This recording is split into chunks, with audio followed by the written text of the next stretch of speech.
sebenarnya bukan milik kita gitu. Nah, next Bu.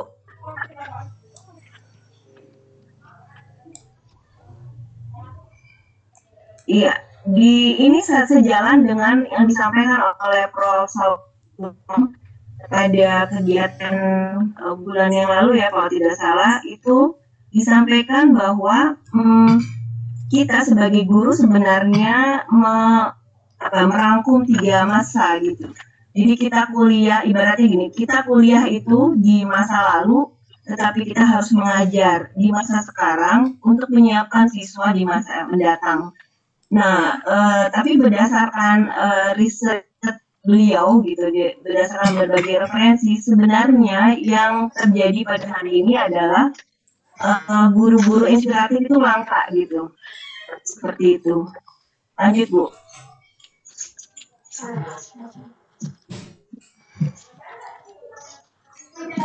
Ya, di sini ada ilustrasi bahwa kita sebagai guru, kalau misalnya ingin menjadi guru inspiratif itu harus ada pada kuadran yang ditunjukkan itu, pada kuadran kedua. Jadi kita mampu menggabungkan ya pada kuadran itu, di mana konten dan metode itu kita bisa bertransformasi seperti itu, dari lama menjadi mutakhir, konvensional menjadi blended. Itu baru kita dikategorikan sebagai guru yang inspiratif. Lanjut Bu, saya jelaskan cepat-cepat saja. Nah, seperti ini. Jadi kita mau ada pada kuadran mana sebenarnya? Tentu saja kita mau ada pada kuadran 1, ini beda dengan kuadran di matematika ya. Jadi kompetensi kita tinggi dan motivasi kita juga harus tinggi. Nah, kita mau ada pada kuadran berapa itu juga sangat tergantung pada kita. Lanjut Bu.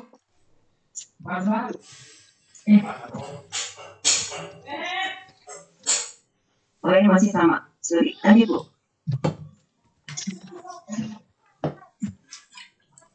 Ya, lanjut Bu Herlina. Ya, sampai di sini. Baik, ini berdasarkan salah satu riset dari Pak Faisal Jalal ya, kalau tidak kelihatan di bagian bawah. Jadi Bapak Ibu, berdasarkan riset berbagai riset yang nanti ada Pak Faisal Jalal sampaikan itu, di sini menunjukkan bahwa ada ya, bisa ditelusuri ya linknya. Jadi sebenarnya ini 50. Jadi 50%. Jadi 50% dari siswa itu kalau misalnya dalam waktu tertentu seperti itu 3 tahun kemudian, nah 53%-nya itu akan meningkat, dan itu tergantung pada intervensi guru seperti itu.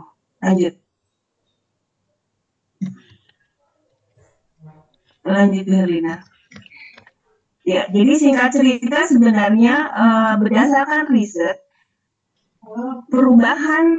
perubahan siswa, hasil belajar atau apa segala macam itu tidak tergantung pada ras, tingkat sosial ekonomi atau apapun itu, tapi sangat tergantung pada kita Bapak Ibu. Atau dengan kata lain yang saya bold merah itu keefektifan kita sebagai guru. Ya, keefektifan kita sebagai guru itu merupakan penentu utama kemajuan akademik siswa. Jadi by riset. Ya, lanjut.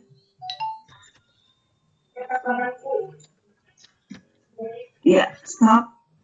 Nah, ini juga masih berbasis ini dibandingkan guru-guru Indonesia dengan guru-guru dari negara yang lain, itu masih singkat cerita lagi, kita itu dikategorikan lebih banyak bicara daripada siswa. Nah, ini agak kontradiksi dengan harapan guru inspiratif yang dimana peran kita adalah sebagai motivator. Seharusnya jadi diukur dengan jumlah kata ya.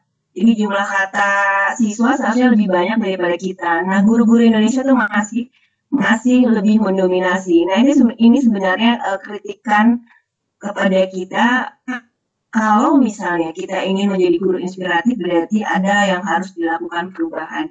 Lanjut, Bu.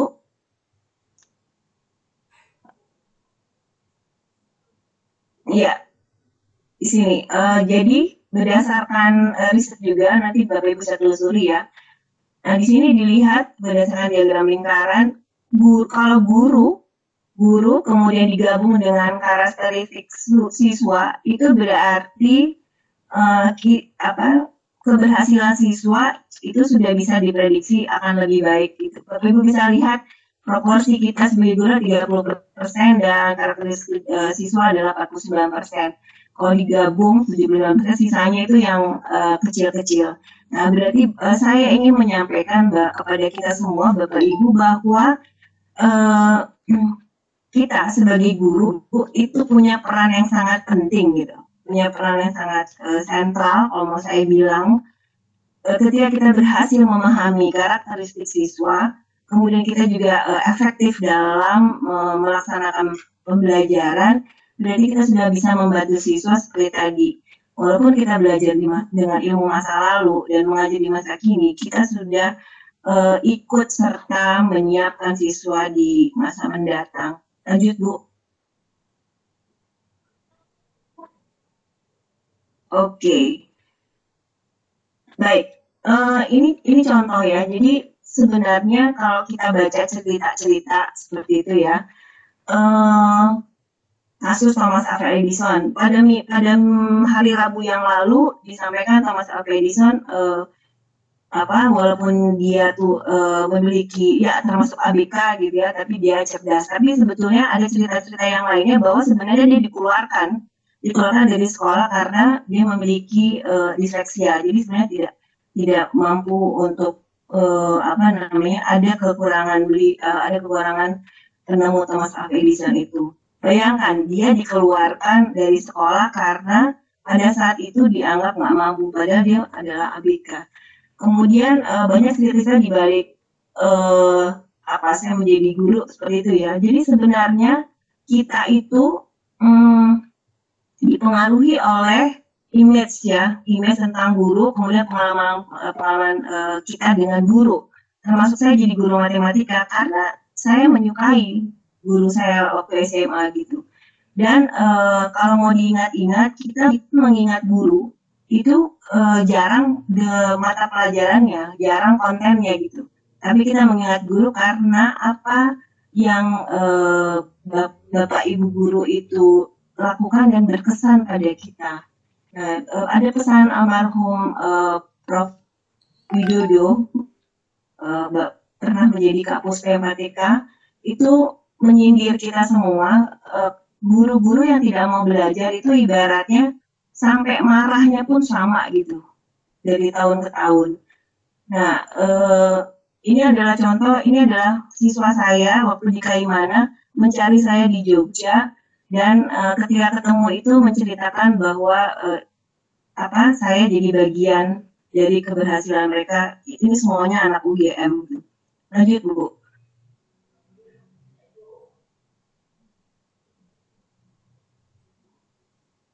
Oke.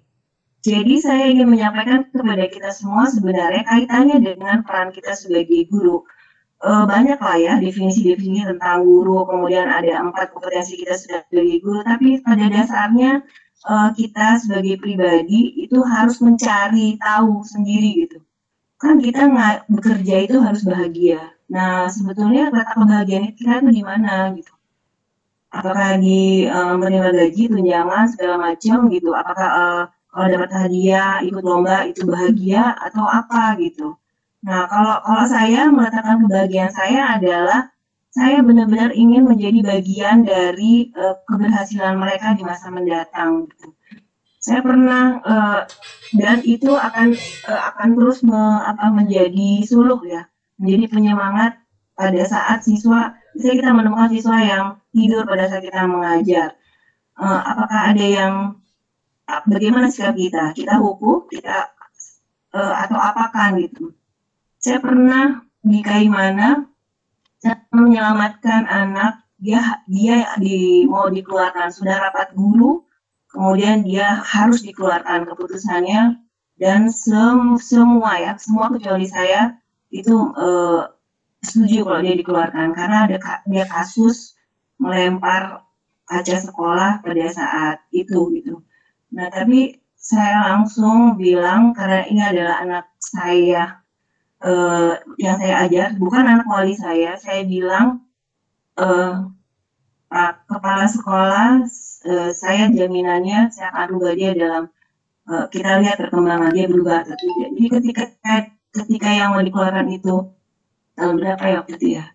Itu saya dekati bilang kenapa kamu lempar? Dan waktu itu kaca yang dilempar adalah kaca satu kelas yang sedang belajar dan nyaris melukai guru dan beberapa siswa gitu. Nah terus jadi dia saat itu protes karena dia terlambat dan nggak boleh masuk gitu. Dia tidak boleh masuk, tapi dia protes karena ada guru yang terlambat juga boleh masuk, makanya dia marah. Nah atas dasar itu sebenarnya saya melihat kita sebagai guru itu tidak hanya mengajar gitu loh, tapi keputusan kita, tindakan kita itu bisa membuat seperti contoh tadi Thomas Alva Edison dan beberapa contoh-contoh yang lain ya. Kita bisa menyetir ya dalam tanda petik siswa ini arahnya mau kemana. Jadi betapa luar biasanya peran kita di sekolah dan betapa besar sebenarnya power kita. Kita ngajar rata-rata berapa orang gitu. Saya ngajar 7 kelas, rata-rata bisa 250 kalau 250 sampai 80, 30 atau 35 sampai 40 gitu. Bagaimana besarnya kekuatan kita dalam memberikan pengaruh kepada mereka. Banyak siswa yang dia anak IPS, Bu saya masuk matematika karena mau ikut seperti Ibu. Ada yang sudah di Cina, ada yang sudah di Jerman, terus dan cerita kalau di Facebook itu seperti ini, seperti itu. Senang sekali. Jadi mungkin kalau saya meletakkan kebahagiaannya seperti itu, menjadi bagian dari kebahagiaan siswa ketika siswa menemukan jalan yang dia bahagia di sana. Lanjut, Bu.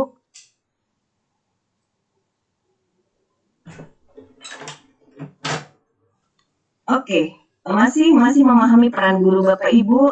Ini saya peroleh dari waktu di Korea, waktu mendapatkan kesempatan yang 1000 guru itu. Jadi di sana disampaikan sebenarnya ini namanya teori emergence, ya, teori dari sains sebenarnya. Ya, jadi sebuah perubahan itu sebetulnya tidak dari hal-hal yang besar gitu, tapi dari yang kecil-kecil. Bapak Ibu bisa lihat perubahan bagian secara ekonomi ya, bagaimana startup bisa dimulai dari rumah-rumah yang nggak punya perusahaan tapi bisa jaya seperti itu ya. Dan kalau Bapak Ibu baca buku Tato Chang, nonton film atau baca buku Laskar Pelangi, itu perubahan itu terjadi di kelas gitu dalam struktur kecil. Nah, Tato Chang ini dia kalau Bapak Ibu baca ini buku kisah nyata ya, ternyata yang dia dikeluarkan dari sekolah gara-gara gurunya gemas anak ini suka bicara sendiri gitu. Padahal dia sedang mengamati belalang kalau sih atau seperti itu. Jadi dia memiliki cara belajar yang berbeda. Nah, bayangkan anak-anak ini kemudian mendapatkan sekolah yang cocok bagi dirinya dan akhirnya menemukan jati dirinya sendiri, bahkan berhasil seperti itu. Nah, ingin sekali kalau misalnya kalau kita sebagai guru menyadari hal ini, peran kita sebagai guru itu berarti berarti sudah kita berada pada jalur yang benar. Lanjut, Bu. Di kamar ada enggak? Ya, ini adalah contoh ya. Jadi hikmah dari waktu saya saya 3 minggu di sana itu, negara yang sangat besar ya, negara yang sangat besar seperti Korea Selatan itu sebenarnya kalau mau dilihat ya dalam 3 minggu itu saya melihat bahwa mereka itu tidak suka yang basa-basi, tapi fokus pada esensi, tepat waktu, gitu ya, menghargai sejarah. Jadi setiap belajar itu pasti dikaitkan dengan sejarah mereka. Kinyui seperti UPI lah ya, itu di sana uh, didirikan museum pendidikan sampai sejarah bendera dijelaskan sampai yang jadi perjuangan mereka itu terkait juga dengan sejalan dengan perjuangan pendidikan gitu dari zaman sebelum dinasti apa gitu sampai sampai pendidikan masa kini seperti itu. Bahkan di sana juga ada penangkaran burung yang jadi menjadi pendidikan itu dikaitkan dengan bagaimana melestarikan budaya seperti itu. Bahkan simbol di Kinyui itu adalah orang tua dengan 2 anaknya, jadi anaknya dipeluk, mirip-mirip logo BKKBN kayak gitu. Nah, ini juga menunjukkan bahwa pendidikan itu core-nya itu di keluarga. Jadi nilai-nilai. Jadi semua nilai peraturan yang ada di sekolah itu selalu dikaitkan dengan keluarga. Sampai misalnya ada peraturan harus memeluk anaknya sehari minimal sekali, kemudian wajib memberikan sarapan, itu diikat oleh sekolah gitu. Jadi hal-hal esensi gitu. Yang menarik lagi kalau misalnya saya bayangkan di Indonesia, kita kan tamu negara gitu ya, disambut apa gitu kan. Tapi di Korea tuh nggak cuma pakai kertas di print gitu, welcome, selamat datang rombongan. Jadi sangat sangat jadi ya siswa juga tetap belajar, kami datang kayak gitu. Nah ini mungkin harus diperbaiki dari kita, belajar tidak basa-basi, esensi to the point, sehingga tidak banyak waktu yang keluar. Saya bayangkan ada protes dari anak saya waktu itu Menteri Susi datang ke Fak-Fak, mereka disuruh berbaris berjejer di pinggir jalan mengibarkan bendera kecil itu untuk menyambut. Berjam-jam mereka menunggu sampai maksudnya yang kayak gini tuh nggak penting gitu ya. Jadi, seperti itu. Oke, lanjut Bu. Baik, jadi ya kata kuncinya kalau saya memahami bahwa ketika kita kaitannya dengan peran kita sebagai guru, kita adalah agent of change gitu. Kita adalah agen perubahan gitu. Bayangkan masa depan bangsa itu ada di tangan kita gitu, subhanallah. Itu berat banget. Mengapa kita agent of change? Karena inti dari belajar adalah perubahan tingkah laku. Bapak Ibu silakan baca. Definisi dari belajar adalah perubahan tingkah laku. Nanti dijabarkan kan, kalau di rapor itu jelas ada sikap, pengetahuan, dan keterampilan. Seperti itu. Jadi kesadaran bahwa kita agent of change itu akan merubah semua cara berpikir, tindakan kita ketika berada di kelas, berada di sekolah, seperti itu. Lanjut Bu.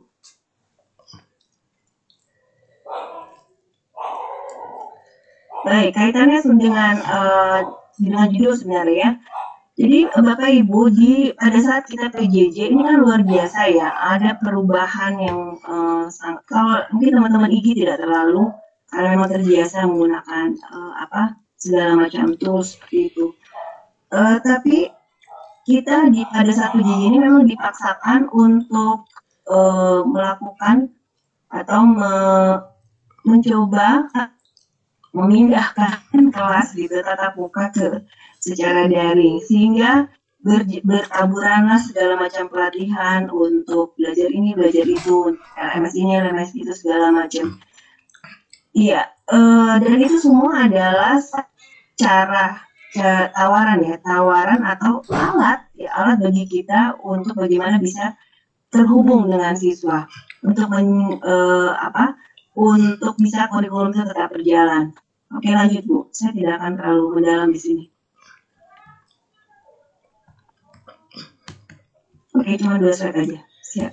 Nah, jadi Bapak Ibu, tugas kita sudah paham tadi ya, kita adalah agent of change dan bagaimana caranya itu kita benar-benar belajar. Jadi ini harus yang kedua, harusnya di bold ya. Jadi sebetulnya dari segala macam tools yang ada, platform yang ada yang sudah kita pelajari, sebenarnya kita nggak bisa pakai semua, gitu. Kita nggak bisa pakai semua. Jadi di sini tugas kita adalah memilah dan memilih mana yang tepat, mana yang sesuai dengan karakteristik siswa, kemampuan siswa, segala macam. Jadi ibaratnya kita kalau di dapur kan nggak semua alat dapur kita pakai ya, tapi sesuai dengan kebutuhan. Nah ini sebetulnya yang dituntut dari kita, pengetahuan, keterampilan, tapi juga rasa segala macam dari yang ada pada diri kita untuk bisa mana yang sebenarnya paling penting bagi siswa yang mau kita pakai. Dan kembali lagi kita mengharapkan ada perubahan tingkah laku sesuai dengan tujuan pendidikan. Jadi memang kita harus banyak belajar, nggak fokus pada kita terampil menguasai tools-tools yang mendukung pembelajaran daring. Lanjut Bu.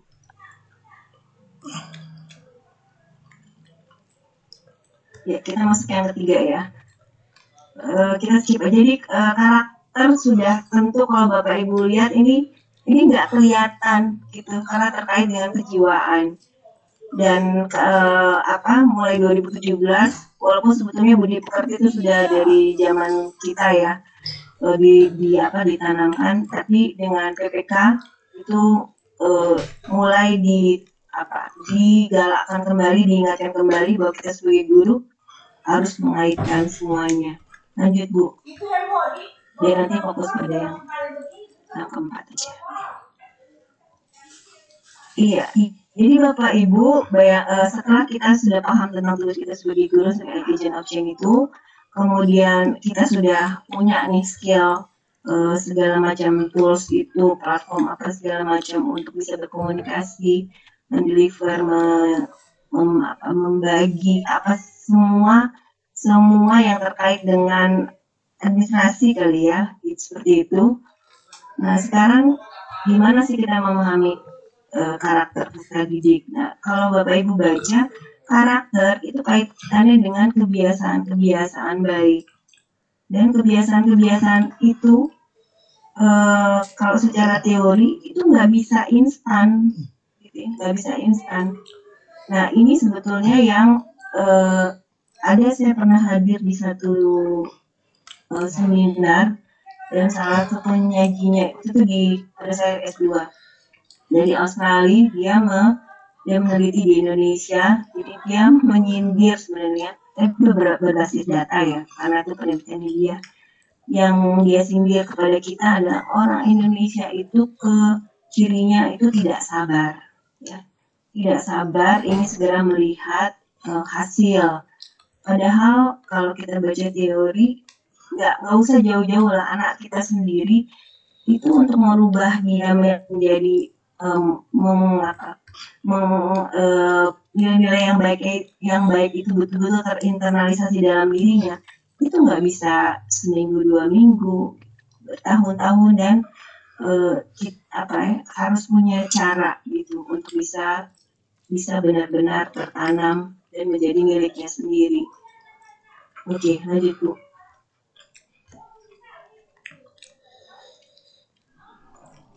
Ya ini teori ya. Kalau kita baca teori itu luar biasa. Ini terasa pada saat kita buat RPP. Buat RPP itu ini kita mau integrasikan kemana? Ada STEM, ada PPK, ada segala macam gitu. Bapak Ibu bisa bayangkan beban kita sebagai guru itu mulai dari perencanaan saja itu sudah kalau mau jujur udah capek secara pikiran gitu kan. Walaupun RPP satu lembar, tapi sebenarnya mikirnya nggak sesederhana itu. Kita harus banyak baca, harus banyak ya itu tadi, harus memahami karakteristik segala macam. Jadi banyak Bapak Ibu, jadi karakter sesuai dengan Permendikbud ini ada banyak, dan ada 18 kalau tidak salah, nanti disalurkan menjadi 5. Lanjut Bu.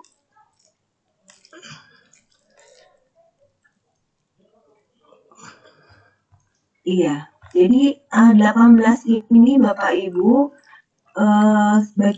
yang terpikir adalah bisakah kita, gitu, bisakah kita di kelas itu 18 ini bisa kita biasakan sehingga menjadi budaya dan dimiliki oleh siswa seperti itu. Tentu saja harus bisa, tapi persoalannya bagaimana caranya, kan gitu ya. Lanjut Bu. Tapi yang jelas ini menjadi apa ya, menjadi panduan bahwa kita punya beban ini Bapak Ibu. Lanjut Bu, nanti di perjalanan di diskusinya udah 1 jam lewat. Nah, Bapak Ibu, iya. Nanti sampai di sini Bapak Ibu. Jadi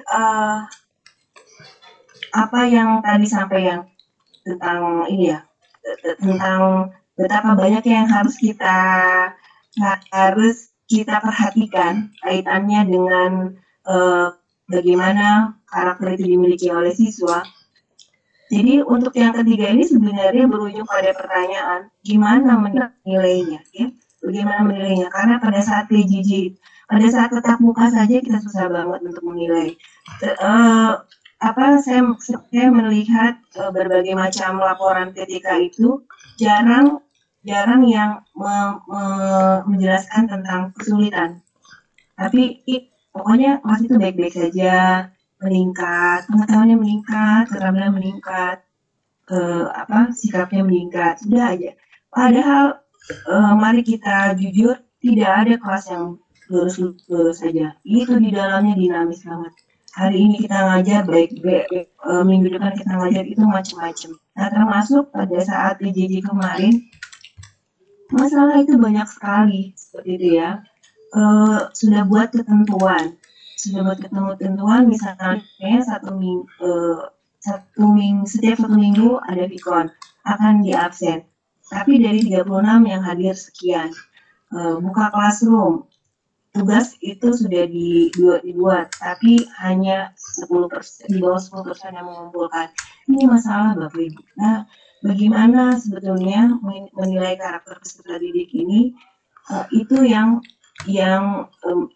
menjadi pertanyaan.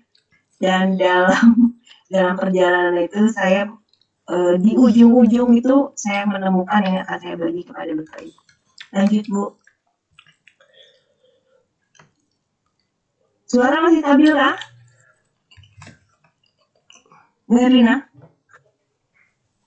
Masih Bu, masih lanjut Bu, sangat bagus suaranya. Syukur, tapi setelah ini saya pengen banget nge-share ini soalnya ya, stabil Bu. Bapak Ibu jadi iya.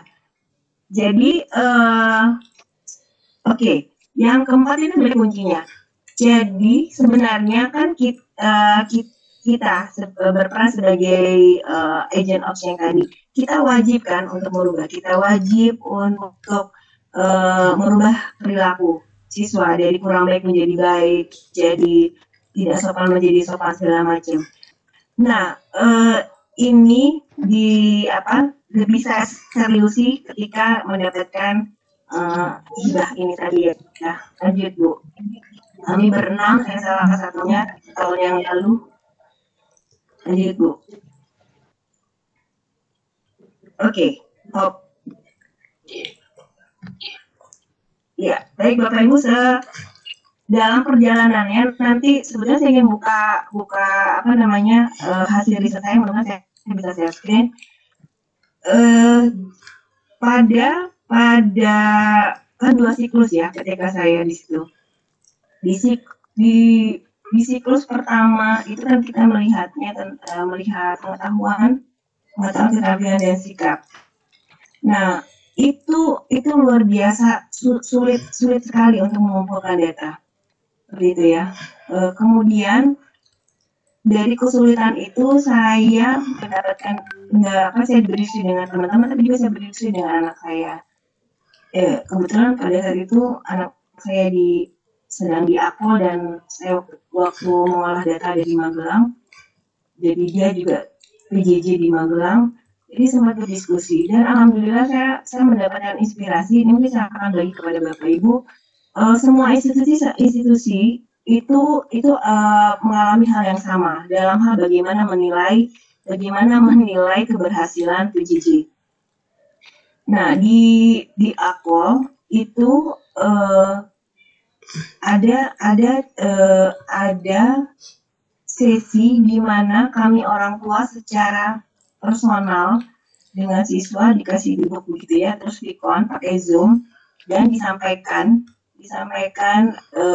perkembangan siswa dari bulan ke bulan gitu.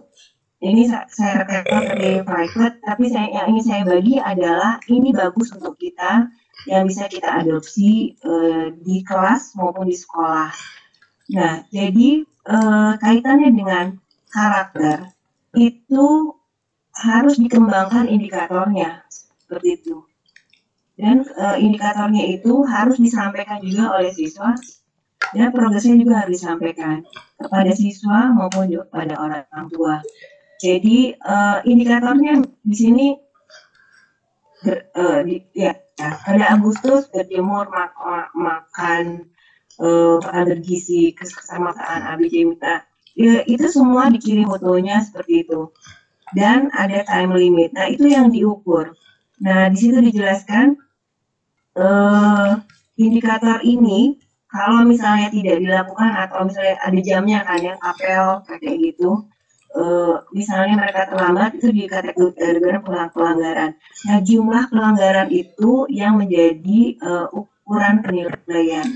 Nah di Agustus bagaimana, September bagaimana, Oktober bagaimana, dan bulan-bulan yang lain itu ditinjau.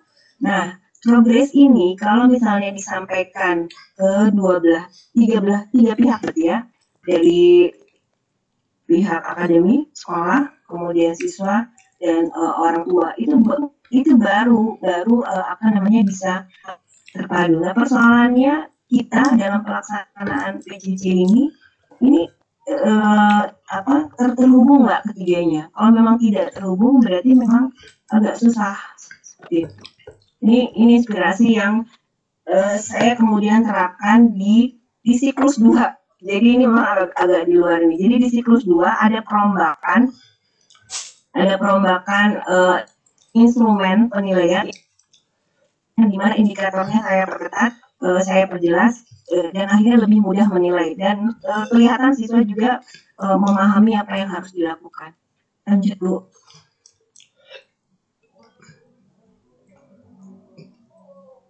Oke, ini adalah cuplikan dari angket ya Bapak Ibu. Jadi, oke.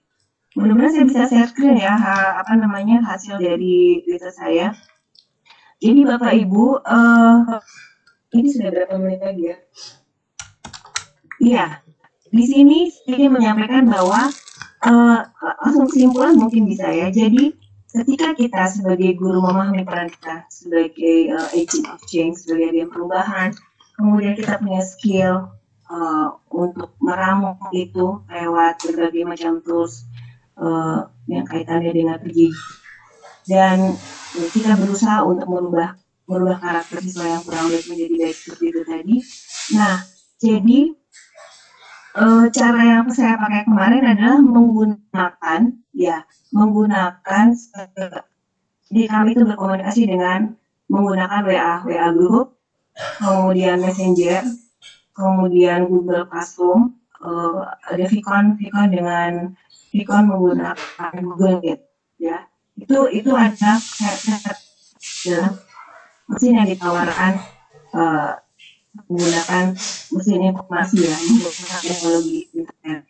Nah ternyata semua mesin itu nggak otomatis gitu loh, nggak otomatis bisa kita gunakan dan bisa membentuk siswa, tetapi ada intervensi kita dalam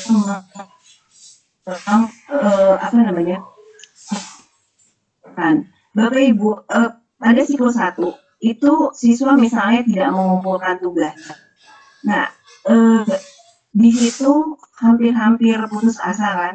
Nah, saya belajar dari anak saya yang ketiga, itu guru itu sampai curhat itu, gurunya itu sampai mengeluarkan anak. Jadi pakai cara mereka ada grup, siapa yang tidak kerja tugas ibu keluarkan dari grup, itu dikeluarkan betul itu.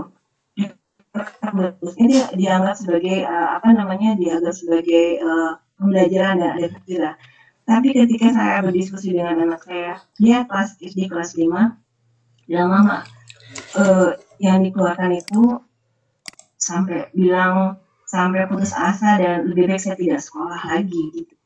Terus saya sampai saya japri gurunya, saya bilang ibu kenapa dikeluarkan seperti itu. Tapi saya putus asa bu. Jadi apakah kita mengalami hal seperti itu di mana putus asa ketika siswa itu tidak bisa menuntaskan tugas tidak sesuai dengan harapan kita dan kemudian kita melakukan cara-cara seperti itu atau gimana? Mungkin kita nanti akan berdiskusi ya.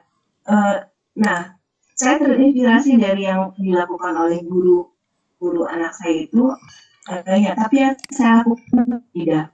Yang saya lakukan adalah ini kan kan ada kelas riset, ada kelas yang memang kelas, tapi saya lakukan juga bersamaan. Jadi akhirnya saya terinspirasi dari kelas anak saya itu dari gurunya, sikap guru tersebut, tapi berbeda. Jadi saya membentuk grup baru.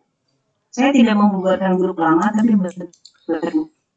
Jadi kita buat peraturan kalau misalnya siswa yang selesai tugasnya itu dipindahkan ke grup yang baru. Jadi grup yang baru adalah grup anak-anak yang sudah kerja tugas. Nah kita buat ketentuan seperti itu, disosialisasikan, dan dengan penekanan seperti itu, ya, alhamdulillah ada kesadaran gitu. Dan dikiranya kita main-main, jadi nanti cerita tuh anak-anak yang anak-anak yang berada pada grup baru dia akan cerita sama temennya. Bu Chandra itu serius loh gitu. Nah, jadi mesin informasi apalah itu namanya kita gunakan, kalau tidak ada tidak ada cara kita di sana itu nggak akan ada artinya Bapak Ibu. Nah, jadi itu trik yang pertama, jadi membuat grup baru bagi anak-anak yang mengerjakan tugas. Nah, ini salah satunya progresnya yang kaitannya sama riset Bapak Ibu. Jadi riset saya yang kaitannya dengan literasi numerasi di situ, jadi bagaimana mengintegrasikan cara hidup sehat dengan menghindari mengurangi makanan ringan. Nanti saya akan tunjukkan, mudah-mudahan bisa saya screen. Itu yang saya buat merah adalah saya tahu pentingnya informasi gizi setelah belajar matematika. Jadi 100% siswa mengatakan seperti itu. Nah, saya dari hasil riset ini saya mengatakan bahwa kita cukup berhasil, gitu ya. Jadi kita cukup berhasil memulai kebiasaan baik dan ada datanya. Lanjut Bu.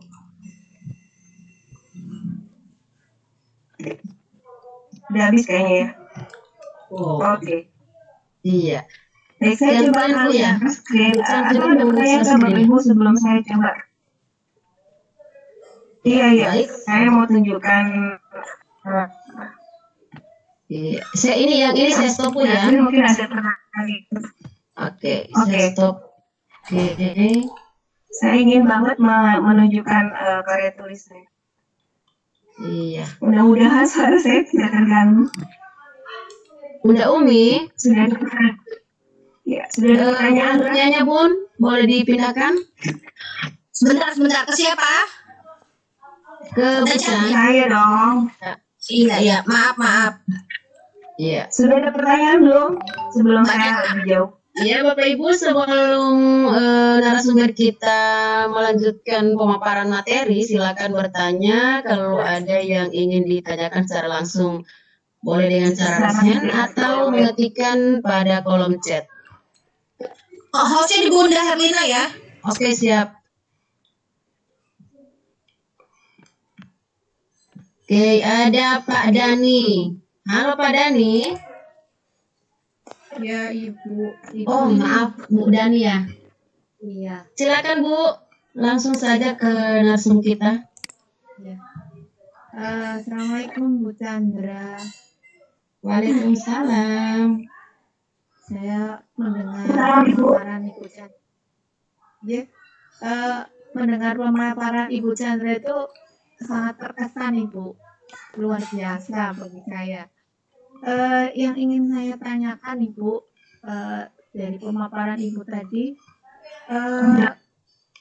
ya, bagaimana sih trik dari Ibu Chandra, kan kita itu kan seperti dituntut untuk menyelesaikan target kurikulum ya Bu, sebelum masa pandemi.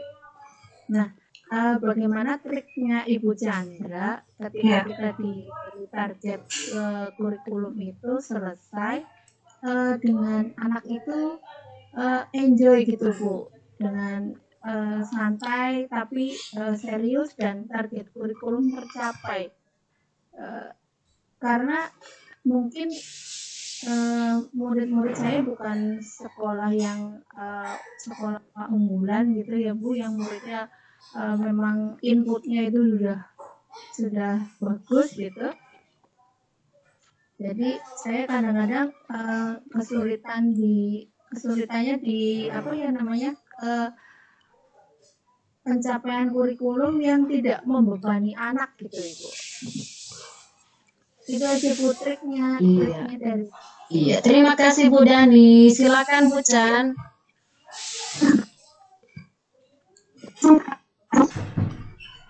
Iya. Yang ditanyakan oleh beliau bagaimana caranya untuk mempertahankan anak itu belajar tanpa terbebani, sementara di satu sisi kita juga ditekan harus target kurikulum Bu. Apa ada triknya begitu?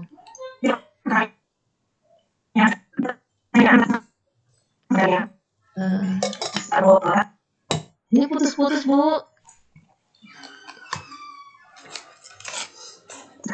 Ini benar sih.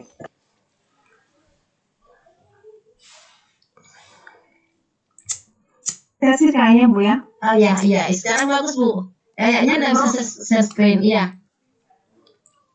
Ya gini ya, kalau share screen kemudian saya tutup. Saya tutup aja siap. nanti kalau share screen. Iya. Nah, Ibu siapa? Ibu Dani ya?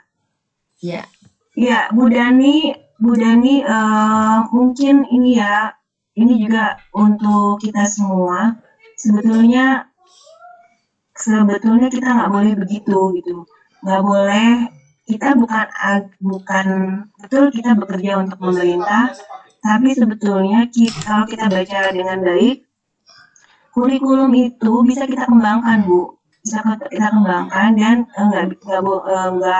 tidak perlu saklek harus ikut kurikulum. Makanya sebenarnya saya termasuk yang menganjurkan kepada kita semua untuk bisa membedah gitu ya, membedah kurikulum. Udah gitu kan kita paham ya, anak-anak kita pakai tes diagnostika atau pakai pengalaman hasil belajar yang lalu gitu. Dan kita bisa setelah membedah gitu, kita bisa memilih sebenarnya, kita bisa memilih yang esensial gitu kan. Jadi jangan terlalu terpaku pada kurikulum. Kalau saya sih yang pertama adalah motivasinya yang harus dipertahankan gitu ya, motivasinya. Jadi mungkin saya apalagi sering ngajar IPS, itu lebih baik kita mengajar yang sesuai dengan taraf berpikir mereka. Nggak apa-apa bisa bagaimana cara kalian yang mudah segala macam, tidak apa-apa, tapi ketika motivasinya sudah kita pegang, sudah tumbuh, sudah percaya pada kita, chemistry kita udah ada, baru pelan-pelan dinaikkan. Jadi jangan terlalu menghiraukan kurikulum Ibu, karena sekolah itu dibangun itu untuk siswa ya, untuk siswa gitu ya, untuk peserta didik, dan kita punya kepentingan untuk masa depan peserta didik. Jadi saya pernah dengar ceramahnya Gus Bahar, ulama itu sebenarnya kesulitan dalam ada dua kesulitan pada saat kita ngajar, guru membelajarkan dan siswa memahami, nah murid memahami kita. Jadi mereka juga susah sebenarnya. Dan ya, kita sebagai guru kaitan juga dengan orang tua di sekolah itu nggak boleh melakukan dua pembiaran gitu. Pembiaran misalnya ya biar aja tahu nggak tahu ya udah lewat, yang penting kurikulum jalan. Atau misalnya pembiaran yang satunya lagi adalah kita terlalu strict gitu kan, terlalu strict terhadap kurikulum sampai akhirnya anak-anak jadi merasa tidak percaya diri ketika mempelajari pelajarannya kita gitu. Itu juga termasuk pembiaran. Nah, kita nggak boleh gitu. Jadi seharusnya kita menempatkan siswa sebagai pemeran utama. Bahkan dosen saya mengatakan di IKIP itu ada 3 gitu kan ya.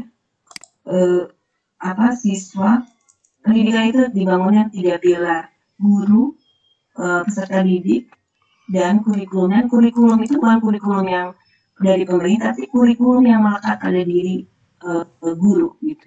Di bawah pohon pun itu bisa terjadi. Dan saya meyakini bahwa hari ini kita bisa sampai sekarang itu karena jasa Bapak Ibu guru yang sudah ikhlas gitu ya. Sudah ikhlas menanamkan nilai-nilai kebaikan pada kita sehingga kita bisa seperti ini. Bahkan materi aja kadang-kadang kita lupa gitu. Tapi nilai-nilai itu yang penting. Nah, jadi banyak sebenarnya cerita-cerita, ya contohnya tadi Laskar Pelangi apa segala macam, bukan materi sebetulnya, tapi bagaimana kita bisa membantu siswa menemukan dirinya. Kalau kita belajar teori ZPD, teori kurikulum yang harus sampai enggak, kalau menurut saya. Bahkan kalau kita melihat kurikulum kondisi khusus ya, tidak seperti itu, gitu ya. Tidak seperti itu. Kita punya kewenangan. Bahkan saya kita dengan berbasis STEM misalnya, kita sebenarnya dianjurkan untuk berdiskusi dengan guru-guru yang lain. Kalau saya berpikir malah seharusnya bisa saja siswa itu bisa belajar pembelajaran berbasis proyek itu bagus banget gitu. Karena di dalamnya beberapa mapel di sekolahnya Pak ya, kalau saya pernah cerita, itu satu tugas proyek untuk kelas 12 itu terkait dengan beberapa mapel. Itu sudah mengurangi beban. Nah, seharusnya sekolah harus punya terobosan-terobosan. Saya sebagai kepala sekolah gitu loh. Bayangkan siswa kelas 10 belajar 16 mapel dalam 1 minggu. Yang terjadi saat sekarang sekolah kami itu sekolah shift, penyangka video biar bisa. Itu kan sistemnya sistem. Bayangkan siswa belajar 16 jam, 16 mapel setengah jam, itu mabuk Bapak Ibu, bisa dibayangkan. Dan harus recon, harus ini segala macam. Coba kita membayangkan 12 jam. Tapi kalau misalnya sekolah atau guru itu bisa berhasil memilih yang esensi dan siswa enjoy seperti itu bisa sebenarnya. Jadi masing-masing guru tidak memiliki kurikulumnya sendiri. Mengapa tidak mungkin?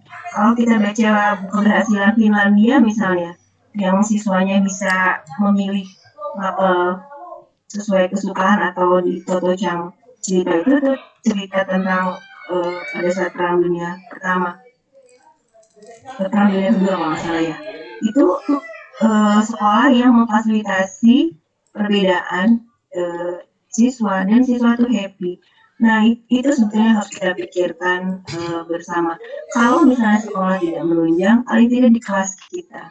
Jadi saya rencananya di semester depan akan membedah KD gitu ya. Kemudian kita mau mencari KD esensi di situ, terus kita buat pembelajaran berbasis proyek. Dan siswa bisa memilih sesuai dengan passion. Dan itu saya sudah minta, saya sudah jaring datanya. Kamu sukanya apa? Oh, suka basket. Oh, saya suka atletik, saya suka berenang. Kita memikirkan bagaimana kesukaan siswa itu connect, bisa kita integrasikan dengan materi-materi kita. Itu menjadi tugas kita. Satu pertanyaan panjang ya. Iya. Itu keren sekali Bu Chan. Iya, luar biasa kalau misalnya memang kita menerapkan sistem proyek seperti itu. Tapi kan kadang kala hanya 1-2 orang guru yang paham tentang itu dan mau membuat seperti itu. Kita lebih banyak teman-teman yang tidak mau belajar, tidak tahu dan tidak mau juga untuk mengembangkan diri. Jadi seperti apa itu kira-kira solusinya?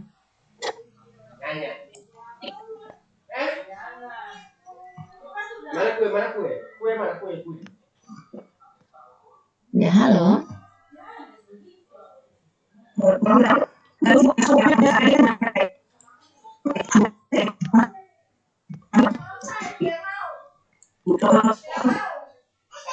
Ya, putus-putus, Bun. Ya, kayaknya videonya perlu di-off-kan dulu ya. Aduh, benar-benar nggak boleh ini ya. Ya, Iya, sekarang bagus. terus gimana? Kalau yang tidak mau, iya. Kalau saya sederhana sih, Bu. Kalau saya itu kan, kita ini kan sebagai orang tua ya. Bisa kasih contoh. Saya kasih contoh dua anak saya. Dua anak saya, satu yang akul itu, kemudian satu lagi dia sekarang di SMK Kudus, dari Rumah Sakit Kudus. Jadi perubahan dia mau masuk asrama itu nggak sederhana. Kayak waktu kemudian sama-sama diskusi, karena anak saya yang kedua itu dia awalnya SMA, kemudian dia pengen banget ikut kakaknya di SMA Taruna Nusantara. Nah, terus saya bilang kamu nggak cocok, tapi itu dia ngotot 2 tahun, dia ngotot untuk bisa masuk ke sana. Terus alhamdulillah, jadi kesempatan kejadiannya kami sering bersama. Itu diskusi, saya bilang kamu passionnya itu nggak di situ, kamu tuh di IT dan bagusnya SMK. Nah, jadi lewat diskusi sama-sama nonton YouTube waktu itu dan menyeleksi sekolah-sekolah terbaik, dan di situ dia daftar semuanya dan dia terima di situ SMK Harus Kudus itu termasuk salah satu SMK terbaik di Indonesia saat ini yang kerjasamanya dengan Disney di Amerika. Jadi artinya luar biasa. Ya, jadi saya ingin cerita bahwa bukan tidak mungkin anak kita, siswa kita itu berubah, tapi memang perlu waktu dan ada effortnya, ada usaha kita yang kalau kemarin Pak Dadang ada sadar 159 sampaikan ada durasi, ada frekuensi, satu lagi ada repetisi ya. Ya. Nah, jadi pembiasaan itu ya 3 itu yang harus ada Bapak Ibu. Nah, jadi kalau misalnya kita sebagai guru itu cuman bagaimana menyampaikan kurikulum dan selesai, saya yakin dan percaya anak-anak juga nggak tersambung gitu, nggak tersambung ininya. Coba Bapak Ibu bisa merasakan sendiri. Ngajar yang dengan persiapan persiapan matang dengan yang asal itu nyampe ke siswa itu beda banget. Ya, karena kita kalau belajar teori pakai law of attraction segala macam teori itu, kita manusia itu punya gelombang elektromagnetik gitu. Jadi makanya dalam Islam dinamakan amal niat, misalnya niat itu sampai itu gelombangnya siswa siapapun itu. Jadi nggak sembarang kita berdiri di depan kelas. Coba misalnya kita lagi ada masalah di rumah dan berdiri di depan kelas, itu terasa sampai ke siswa. Bahkan bisa kita mengambil keputusan menindak siswa yang tidak tepat. Banyak terjadi hal-hal di kelas itu gara-gara kita nggak mampu menahan emosi, misalnya seperti itu. Jadi kalau menurut saya jangan malas untuk belajar, karena berdiri di depan siswa itu tidak mudah, tapi peluangnya besar. Itu saya bayangkan 250 masa depan anak orang ada di tangan kita gitu. Saya mau cerita ada 20 waktu itu tahun 2000 berapa ya, ada kesempatan beasiswa ke Cina itu, dan 20 siswa saya dan beberapa teman bantu dan lolos. Jadi saya mau waktu itu. Jadi 20 siswa itu 19 mundur gara-gara itulah urus paspor susah segala macam. Yang satu ini dari keluarga yang tidak mampu, dia konsultasi saya, berusaha keluarga saya mendukung. Jadi cerita di Facebook awal-awal itu saya saya sempat dibully, saya sempat apa, mau nangis-nangis dan segala macam. Tapi sekarang dia sudah berhasil studinya di Cina dan bahagia sekali gitu loh, menjadi bagian dari perjuangannya. Nah, maksudnya kita sebagai guru itu kalau mau dilihat lepas dari kurikulum kan, kalau seperti itu. Ya, lepas dari kurikulum sebenarnya. Nah, jadi sebenarnya Bapak Ibu bisa merasakan kalau habis ngajar itu kembali ke ruang guru itu macam lah ceritanya. Ya atau tidak, Bu Erlina? Iya betul. Macam-macam ceritanya. Ya, itulah. Dan lebih sedih lagi kalau misalnya ada justifikasi, ada dijudge gitu. Oh anak ini memang begini. Aduh, padahal apa ya? Saya suka gimana sih?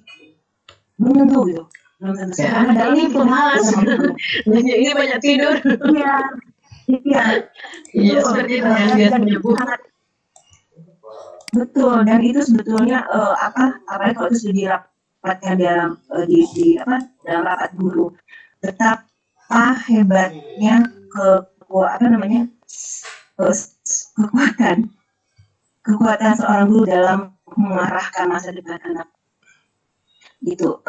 Saya merenung di Kalimantan saya punya kasus punya berhadapan dengan kasus ada anak yang melakukan kriminal, kemudian dia harus masuk penjara gitu. Ada dua yang mereka berkelompok terus akhirnya masuk penjara. Jadi pada masa di proses itu saya sempat tangkap, kamu ada masalah apa? Dia udah nggak fokus. Memang menurut peraturan sekolah mereka harus di penjara. Kasusnya memang berat. Tapi saya membayangkan gini, peraturan sekolah yang mengeluarkan anak terus itu anak di luar siapa yang didik gitu.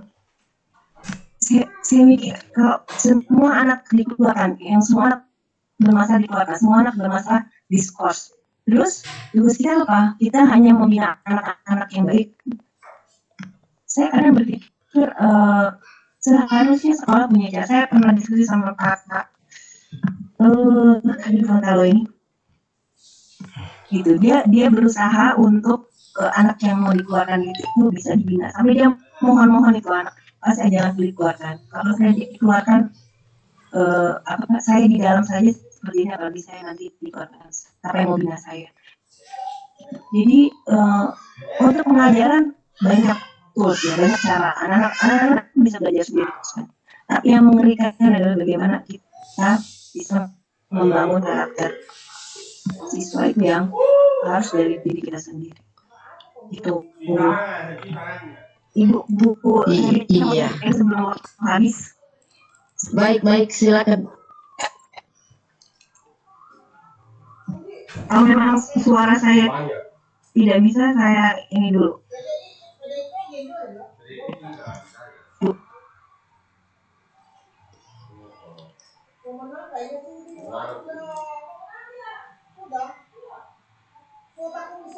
Ya, sekarang sudah muncul, Bu.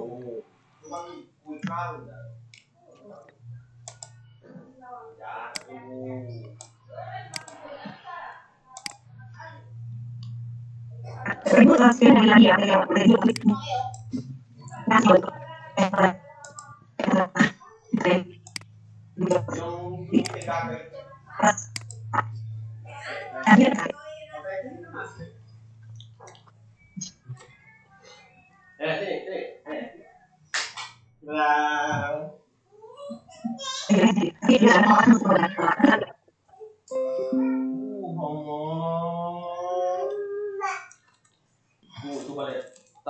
Iya, putus-putus lagi, Bu, nggak bisa ditangkap ini.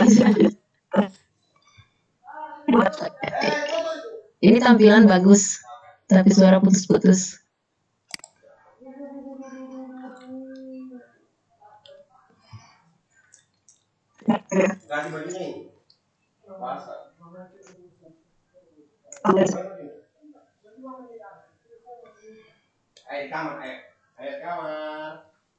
Saya stop dulu supaya nanti saya bisa bicara. Mbak Lina? Oke, siap, Bun. Silakan. tayangannya nanti gitu ya. Jadi dilihat yang saya Tentang Google Form. hari itu. Bapak Ibu tadi adalah, itu adalah Google Form. Google Form awalnya pada semester berapa semester ya?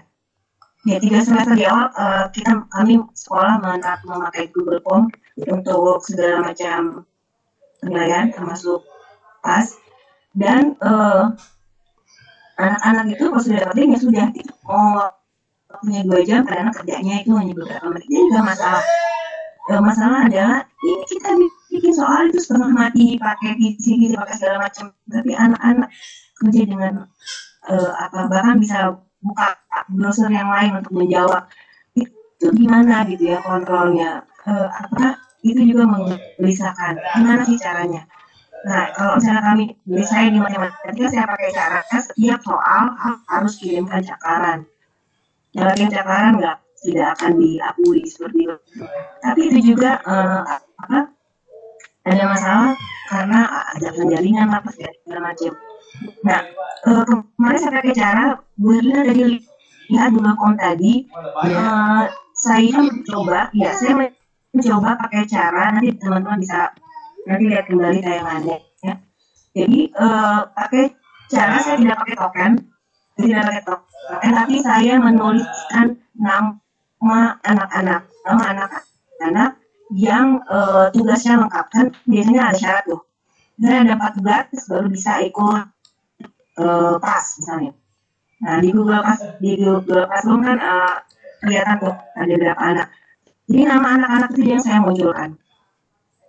Dan nanti ada kolom nama saya tidak ada. Nah itu pada saat pas ibu nama saya tidak ada selama jam saya hari itu betul dibandiri sama WA anak-anak di aplikasi itu makanya meminta saya buka room untuk aja sampai saya mabok hari itu. Tapi maksudnya saya menjelaskan bahwa menceritakan kalau sini informasi yang bernama Google Form itu bisa kita manfaatkan untuk memaksa siswa mengikuti instruksi gitu. Saya bilang nama kamu akan ada kalau tugas kamu selesai, ibu tunggu gitu. Dan sampai hari kemarin ibu saya baru selesai, oke, baru saya munculkan namanya dia masuk. Karena anak-anak tidak akan bisa lagi gini. Kalau pakai nama orang, bukan nama dia dong, gitu ya. Seperti itu. Kalau misalnya pakai token, bisa pakai token orang, dan token itu juga susah mengontrolnya. Jadi saya pakai nama. Jadi dan itu efektif sekali Bapak Ibu ketika kita membuat acara seperti itu.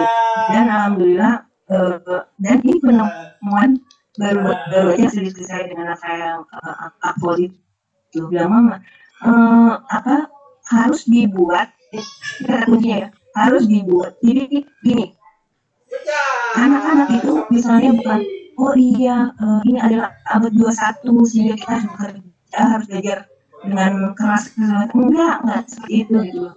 Tapi anak-anak itu harus dibuat takut dalam tanda petik. Harus anak saya bilang anak-anak harus ditemukan dia takutnya sama apa, bukan sama takut sama gurunya ya. Jadi kita buat peraturan. Di sebelumnya saya buat peraturan dulu dan saya sosialisasikan di grup orang tua bahwa tugas ada sekian dan harus diselesaikan pada tanggal sekian. Kalau misalnya tidak dikerjakan, berarti dia tidak dapat mengikuti pas. Pas bisa diselenggarakan kalau misalnya tugas itu diselesaikan, saya tunggu sampai tanggal sekian. Itu sosialisasinya 2 minggu sebelumnya. Anak-anak kira saya main-main, gitu. Tapi ketika dilakukan itu efektif sekali. Jadi saya kembali ya. Mudah bisa diikuti, gampang kok ininya. Sudah pernah bahas di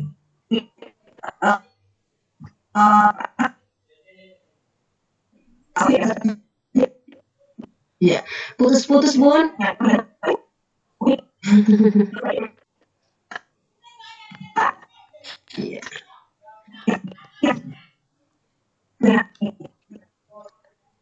Ya.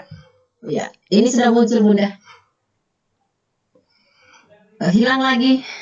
Ya, jadi idenya seperti itu tadi. Ya, oke, nggak apa-apa. Idenya ditangkap ya Bapak Ibu.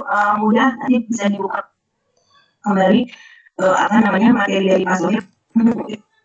Itu kita buka pakai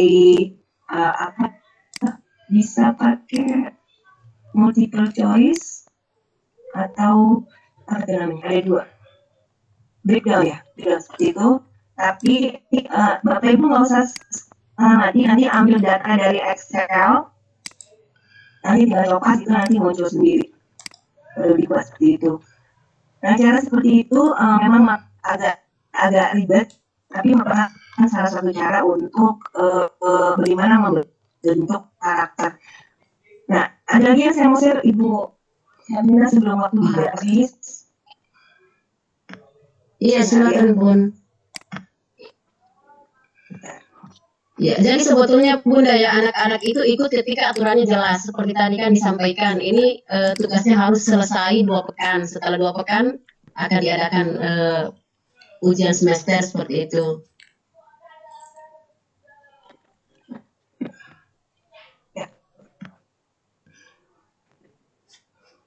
Ya, baik Bapak Ibu sambil menunggu silakan mengetikkan pertanyaan di room chat bagi yang ingin bertanya.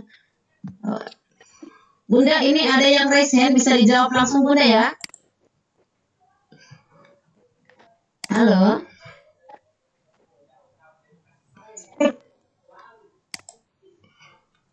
Ya, sambil menunggu Bunda untuk share screen, ada dari partisipan bertanya. Silakan Bapak, mudah-mudahan Ibu Chandra bisa monitor suara Bapak. Silakan Pak Tabrani. Silakan. Baik Bu, Assalamualaikum warahmatullahi wabarakatuh. Waalaikumsalam warahmatullahi wabarakatuh. Silakan langsung saja Pak. Ibu narasumber yang saya hormati, mau nanya nih Bu, apa istilahnya, satu sisi kita harus dituruti kemauan dari seorang guru dalam mendidik Bu ya. Kadang-kadang gimana Bu? Kalau misalnya apa istilahnya, karena terkendala mungkin sinyalnya, mungkin termasuk kemalasan, ya apa istilahnya anak didik itu kadang-kadang dari 15 orang ini, apalagi sekarang ini kan penilaiannya lebih sifatnya PJJ kan. Jadi apa, gimana kalau misalnya kalau 25 orang itu hanya yang mampu itu yang mampu bisa melaksanakan tugas sehingga nilainya itu boleh dikatakan nilainya mencapai hanya 15 orang, sedangkan 10 orang itu dengan berbagai macam kendala dia nggak bisa mengerjakan itu Bu. Itu maksudnya gini Bu, dalam hubungannya dengan asesmen nasional, apakah siswa tersebut bisa diluluskan? Atau barangkali ada solusinya, bagaimana caranya supaya ya sebenarnya bukan tidak ada upaya kita untuk menyamakan anak itu kan. Nah itu, jadi otomatis ada istilahnya sesuatu yang mungkin kita bisa korbankan gitu dengan anak itu. Gimana Bu? Ya. Baik Bapak Ibu yang ya sudah suara saya bisa ya? Iya Bu. Silakan Bu. Iya, maaf dengan Pak siapa di mana Pak? Izin. Berani Bu, dari SMK 1 Selat Nasik, Bangka Belitung. Iya Pak, berani. Ya Babel. Iya. Saya kenal ya Bu ya. Terima kasih Pak. Iya juga Pak. Baik, Bapak termasuk kita semua sebetulnya kita semua mengalami hal yang sama, gitu ya, mengalami hal yang sama menghadapi keberagaman tingkat partisipasi siswa, kan gitu. Dan tapi begini, sebenarnya ini harus menjadi tanggung jawab sekolah, karena kan ini kita sudah mau 2 semester ya, semester, ini kita mau masuk semester ketiga. Seharusnya sekolah itu punya data, gitu ya, punya data. Mana sih yang benar-benar bisa, berapa persen yang kesulitan. Nah, kalau kita tidak berbasis data, kita susah mengambil keputusan. Dan itu yang saya tadi contohkan, yang aku tadi ya. Akademi setingkat aku saja, itu mereka mengembangkan indikator penilaian. Dari bulan ke bulan itu diperbaiki, itu indikatornya. Jadi harus jelas. Misalnya, itu harusnya per minggu gitu. Per minggu ini gimana gitu. Partisipannya seperti apa, dan itu dikembangkan indikator penilaian sehingga itu harus diketahui oleh 3 pihak, sekolah, orang tua, dan peserta didik gitu. Kalau tiga-tiganya paham, terkoneksi, itu baru bisa jalan. Tapi kalau tidak, kita nggak bisa meraba-raba, dan sekolah juga tidak bisa mengambil keputusan berbasis raba-raba seperti itu. Jadi kalau saya lihat di beberapa sekolah ya, yang dia tahu gitu, anak-anaknya nggak mampu.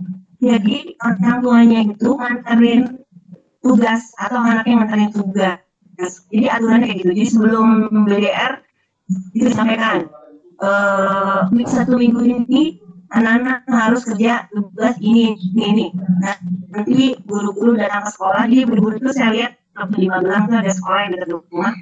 Itu guru-guru duduk di meja di luar kelas, gitu kan, terus nanti menunggu orang tua untuk nganterin tugas. Jadi masing-masing sekolah harus punya konsensus, gitu ya, harus punya peraturan yang disepakati oleh bersama, seperti itu Pak. Dan sekolah saya tidak bisa mengintervensi sekolah, makanya saya buat dalam skup kelas yang saya ajari dari awal itu sudah minimal 1 minggu hadir Vicon, seperti itu. Ya, misalnya seperti itu ya. Kalau misalnya tidak, nanti anak-anak akan dan sudah tahu gitu. Jadwal saya sudah kasih. Di grup orang tua saya sudah kasih. Jadi harus ada kesempatan dari awal. Nah, anak-anak yang izin itu masih Ibu, saya izin dengan alasan ini. Jadi kita punya data itu. Jadi pada saat kita mengambil keputusan, kita berbasis itu, gitu. Nah, mungkin kalau misalnya belum, saya pikir ada kebijakan Pak, gitu. Kalau memang belum. Nah, tapi berdasarkan yang sudah dialami, seharusnya untuk semester mendatang, kalau memang masih PJJ, harus dibuat yang sebaik mungkin dan itu harus disepakati bahwa ini loh, gitu. Misalnya harus hadir dan menjadi presensi, misalnya itu harus dijelaskan, dan jangan terlalu mudah juga gitu, karena anak-anak juga pintar. Kayak anak saya di Apol itu harus lari pakai aplikasi itu pakai GPS itu terdeteksi kayak gitu. Jadi memang kita sebagai guru harus mengembangkan instrumen penilaian yang tidak sekedar menilai gitu, tapi bagaimana bisa juga membantu karakter. Misalnya Vicon tidak boleh terlambat minimal 5 menit, itu kita harus sampaikan di awal. Kalau enggak berarti potong ini, itu harus jelas. Nah, kalau tidak jelas itu memang bukan ruang. Oke, saya mau ini Bu Erlina. Bu, mohon izin Bu. Halo Bu. Iya Pak, ya. Halo. Gini Bu, saya nanggapin Bu. Memang gimana ya dikatakan otoritas menilai sang guru itu boleh dikatakan persentasenya kalau perhatikan bukan tidak, artinya belum 100% gitu. Selalu istilahnya berkaitan dengan kebijakan inilah, kebijakan itulah. Padahal yang paling penting otoritas guru itulah yang menilai sesungguhnya Bu. Anak ini mau diapain gitu, mau tidak lulus harus tidak, jangan diterapasi kepada yang lain gitu. Kalau misalnya dicampuri, dengan hal-hal yang lain, berarti boleh dikatakan penilaian itu tidak akan bakalan objektif selamanya, Bu. Itu kalau saya amati seperti itu. Jadi apa istilah kendala kita, Bu, termasuk saya juga gitu. Gimana lah caranya? Di satu sisi memang dia tidak mampu, tidak berkompeten dari segi kepribadian atau segi yang lain. Tapi dalam kebijakan kita ada istilahnya tidak 100% tadi, sehingga mutu pendidikan yang ada di Indonesia pun keseluruhan boleh dikatakan menurut saya, Bu, mohon maaf, nggak gagal gitu, Bu. Itu. Nah, karena apa? Karena kita berani objektif, sementara sekolah tidak mau berlaku objektif terhadap gurunya, itu yang paling sulit, Bu. Iya, baik Bapak. Silakan ditanggapi kembali, Bu Chan. Ya, silakan. Memang Pak Taprani orangnya terlalu Bu Chan ya. Ya tidak lulus ya tidak lulus. Kalau ya itu harusnya. Tapi saya udah coba, Bu. Saya udah coba tapi nggak bisa gitu. Iya, baik Pak, baik. Iya, baik. Mau Silakan Bu Chan. aduh, iya. Sebenarnya yang disalahin, Bu. Ya. Ya Bapak Ibu, begini loh, kita itu kan ini ya punya kewenangan-kewenangan ya, punya keterbatasan. Kalau jadi kepala sekolah itu boleh gitu. Jadi Pak, kalau oke, boleh ya kita resah tentang pendidikan Indonesia, tapi seperti yang tadi saya sampaikan, sebenarnya kita sebagai guru terbuka luas untuk melakukan perubahan yang kita mulai dari kelas-kelas kita sendiri, pakai teori emergensi yang tadi ya, dan berbagai riset juga menunjukkan bahwa jangan merasa tidak percaya diri untuk melakukan perubahan-perubahan, karena kita punya power, punya kesempatan yang sangat luas untuk membuat perubahan-perubahan itu terhadap diri peserta didik. Buatlah kesepakatan yang bisa disepakati gitu. Jadi bukan hanya karena kita otoriter, tapi juga ada maksud untuk membangun karakter siswa. Ada teman guru saya yang misalnya tidak memukul kalau anak-anak terlambat. Ada juga yang mukul sih, pakai rotan, masih ada. Tapi beliau Bu Sicilian namanya, bagus gitu. Jadi kalau ada yang terlambat, harus berbahasa Inggris misalnya gitu, menjelaskan alasannya apa, terus berjanji untuk tidak mengulangi lagi. Jadi ada hukuman-hukuman yang mendidik, tapi juga mendidik itu artinya ada efek jerak, karena setiap pelanggaran pasti ada hukuman, dan itu kita lakukan di awal. Nah, yang terjadi kalau saya tuh suka sedih adalah ada rapat kelulusan atau rapat kenaikan, dan kita baru bicara tentang pedoman penilaian. Ya terlambat lah gitu. Kalau saya terlambat, iya, orang jadi kalau bahasa Papuanya itu air udah di batang leher gitu loh. Kita itu kan menganut belajar tuntas, belajar paket, dan tidak ada remedial kan K13. Jadi seharusnya Bapak Ibu di antara waktu-waktu itu kita harus berjibaku, harus berusaha membantu. Misalnya dia 100%, dari 100% misalnya dia berusaha misalnya sampai 30-40, dan itu dia tunjukkan, itu kita bijaki gitu loh. Dan kita harus mati-matian pada proses itu. Jadi jangan misalnya sudah ulangan semester baru kita repot. Harusnya jangan, karena kan sebenarnya di rapot mendukung itu ya. Kita menyetor per KD, nanti dari KD itu kelihatan. Memang capek Bapak Ibu. Jadi kita harus memantau anak-anak itu dan membantu mereka sesuai dengan yang diharapkan. Kalau memang tidak diharapkan, pahami kesulitannya dan membantu sesuai dengan kemampuannya. Banyak kasus-kasus itu, ini anak kenapa sih nggak kerja tugas gitu. Terus saya jawab, kamu kenapa? Ibu saya tidak mengerti. Jadi anak itu memang dia ada kesulitan dalam membaca, nggak paham gitu. Saya kasih pitut juga nggak bisa. Jadi dia sudah kerja tugas tapi nggak bisa upload. Ada yang kasus seperti itu. Sampai akhirnya minta bantuan temannya untuk ini. Jadi ada banyak berjuta cerita di balik PJJ ini gitu. Ya. Nah, dan itu menarik untuk dipetikakan. Sebenarnya ini saya share Bapak Ibu, jadi nanti saya kasih di ini ya. Model tadi sempat saya share sedikit sih. Ini penting. Ya, iya silakan Bu. Ya, silakan. Ini penting karena karakter ini yang juga ikut merubah cara pandang saya. Gara-gara tadi selesai ini ya. Ada satu. Ya, sementara ini Bu belum muncul. Ini mau dia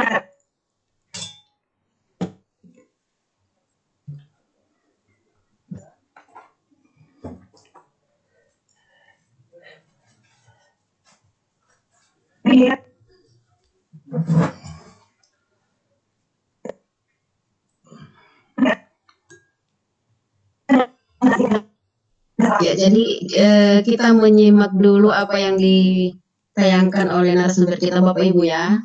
Karena kebetulan beliau tidak bisa presentasi pada saat share screen.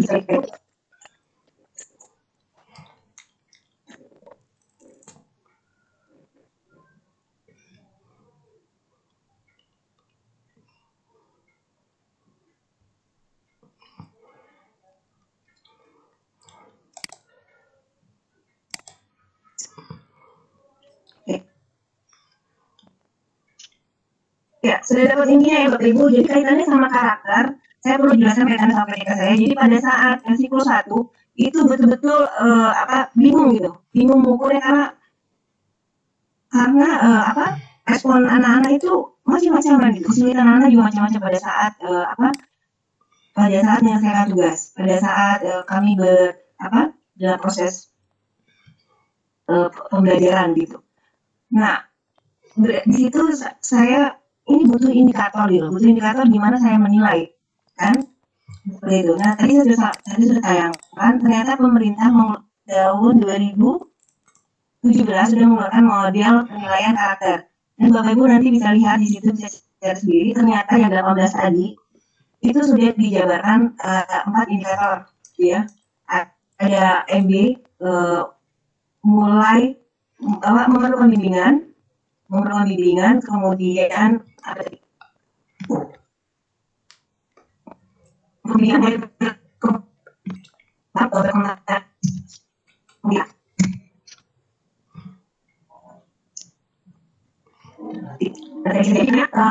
ini kaitannya sama kalau aku misalnya dari 18 itu pilihlah misalnya 2 saja. Nah, dalam PDK saya aspek sikap itu saya hanya meninjau itu 2, tanggung jawab sama rasa ingin tahu. Nah, fokuskan pada 2 hal itu, ya terlihat. Ya, fokuskan pada 2 hal itu dan nanti indikatornya ada 4 tadi. Memerlukan bimbingan nanti dijawab. Bisa dilihat ya Bapak Ibu. Jadi memerlukan bimbingan, kemudian mulai berkembang, kemudian berkembang dan membudaya. Nah, harapannya adalah karakter itu sampai pada membudaya. Nah, ini Bapak Ibu bagus banget untuk kita kalau misalnya ketika ataupun misalnya penilaian sehari-hari yang nanti kita sampaikan kepada siswa. Membudaya itu kayak bagaimana sih indikatornya? Nah, di PDK saya itu saya jabarkan berdasarkan itu sisa ya.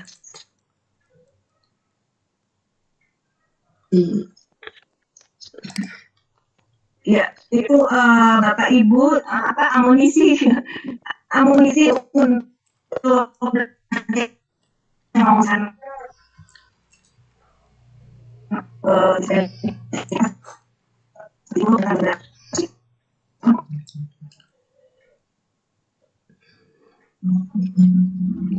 ya.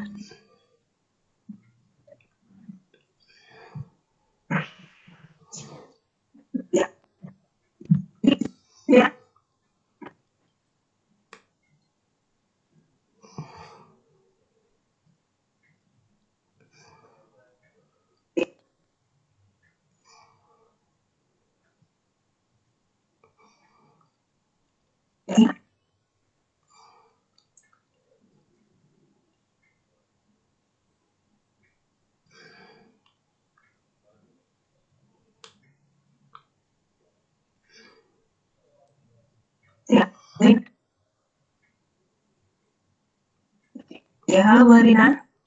Ya, Halo. sekarang sudah bagus suara Bu. Silakan Bu. Ya benar kayaknya dia nggak mau ini. Ternyata memang tidak bisa berbicara pada saat share screen Bu, tidak kedengaran suara.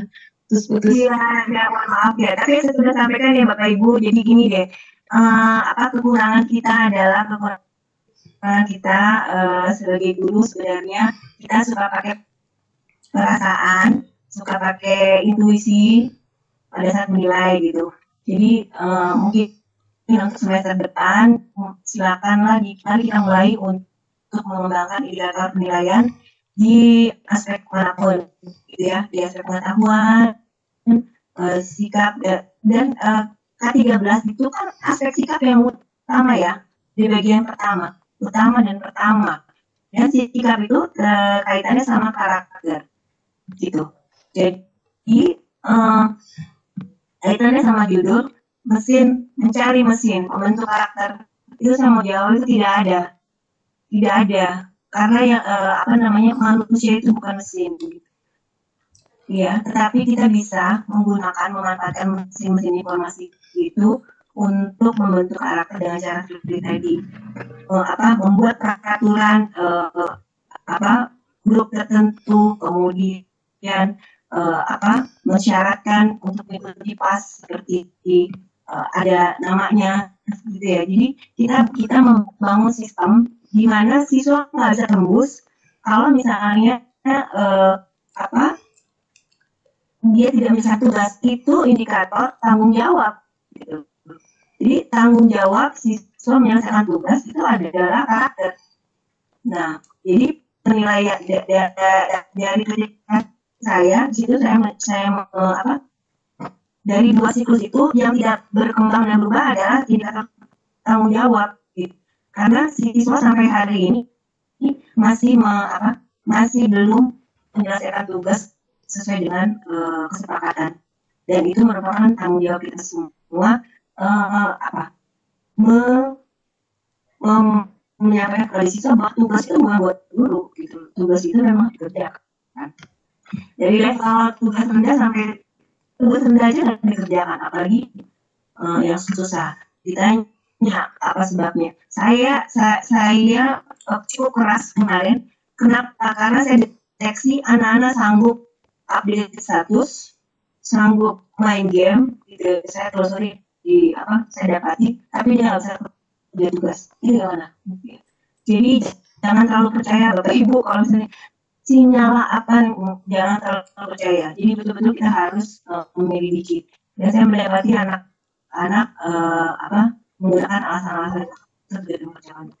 Jadi begitu saya terapkan itu usaha ada yang pinjam HP, malah Bu Herlina ada yang lapor sampai bapaknya baru beliin HP gitu, gara-gara saya buat peraturan gitu.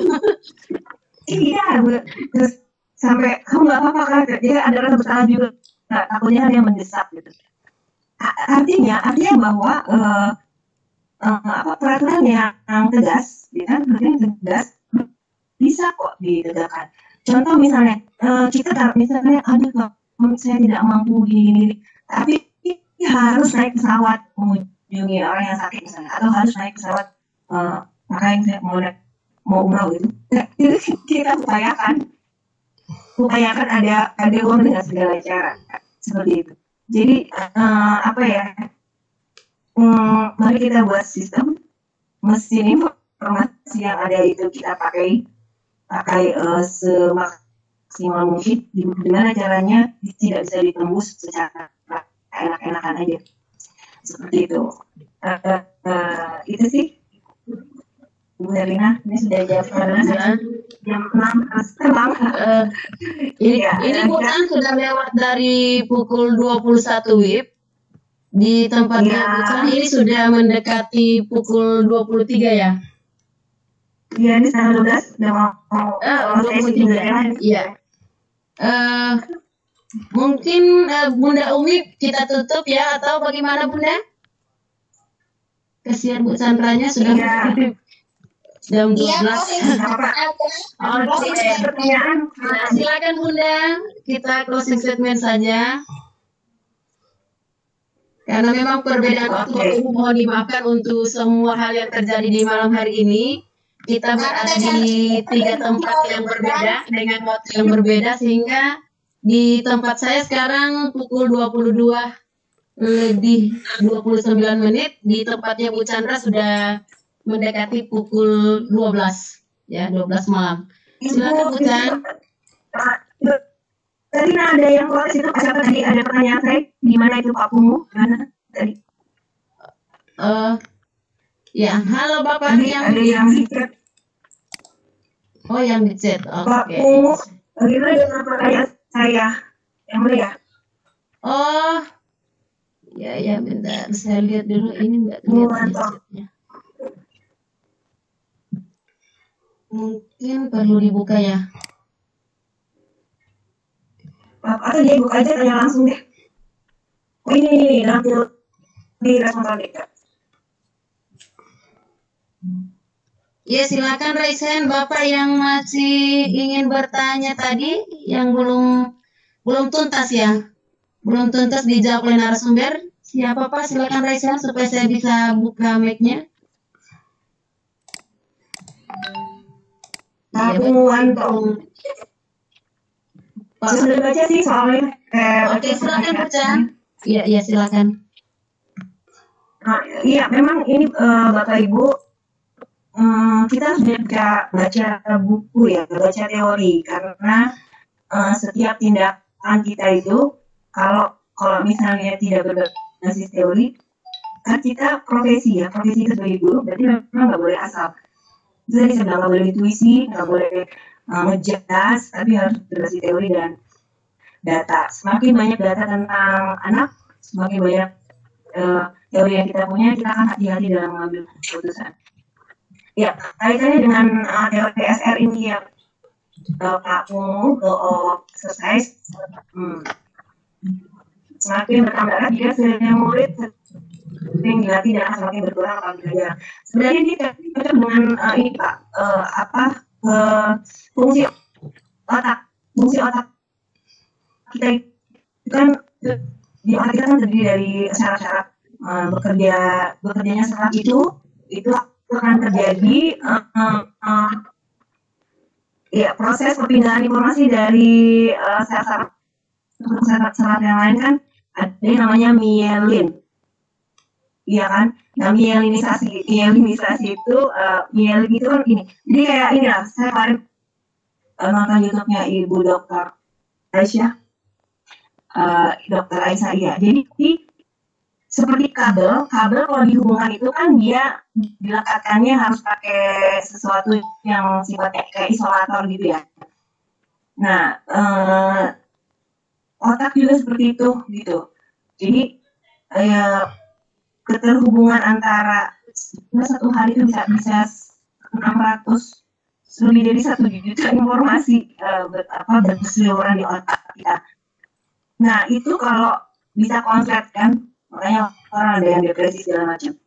Nah, proses mielinisasi itu kan pakai proses mielinisasi itu dari protein. Kalau saya ibaratnya kabel itu isolator kayak gitu ya, ada bisa pakai isolasi ban atau apa kayak gitu. Nah, dia akan semakin menebal kalau misalnya dilakukan semakin sering. Seperti misalnya itu orang iklan tuh jago. Jadi misalnya kita dikasih iklan-iklan yang 3 kali diulang-ulang dalam durasi yang singkat itu kita nggak belajar loh. Tapi karena diulang, dia nempel sendiri. Gitu. Nah, itu memang paket cocok dengan fungsi otak.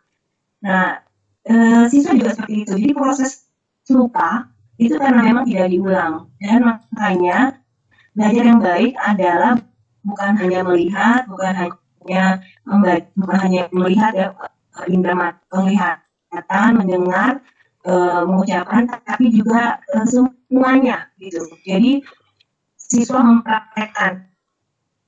Jadi semua panca indera dan tubuh itu terlibat, maka akan semakin kuat proses bioorganisasinya.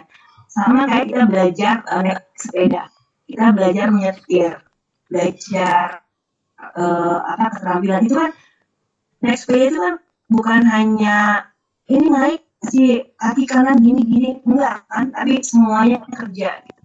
Awal jatuh, tapi lama-lama lancar, bisa lepas tangan, bisa akrobat segala macam. Jadi semua butuh proses dan memang betul harus diulang.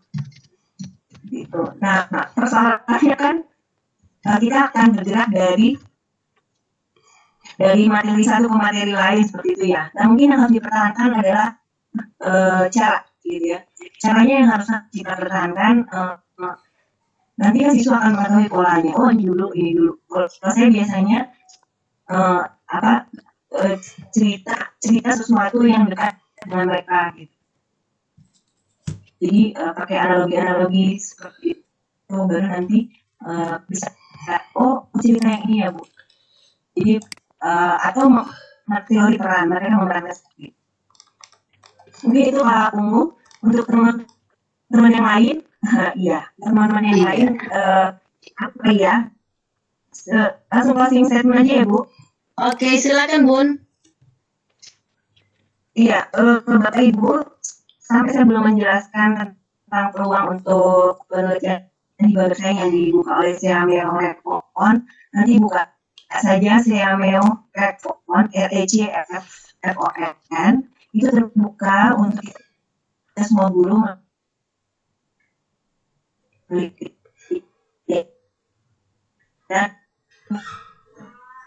dan di tahun lalu kami adalah tim kita untuk ketika ada ketentuannya seperti itu. Nah, silakan dicoba karena kalau tidak nanti kita dibimbing, dari dosen-dosen yang pakar di bidang riset, nanti akan dibimbing. Itu pengalaman yang berharga banget.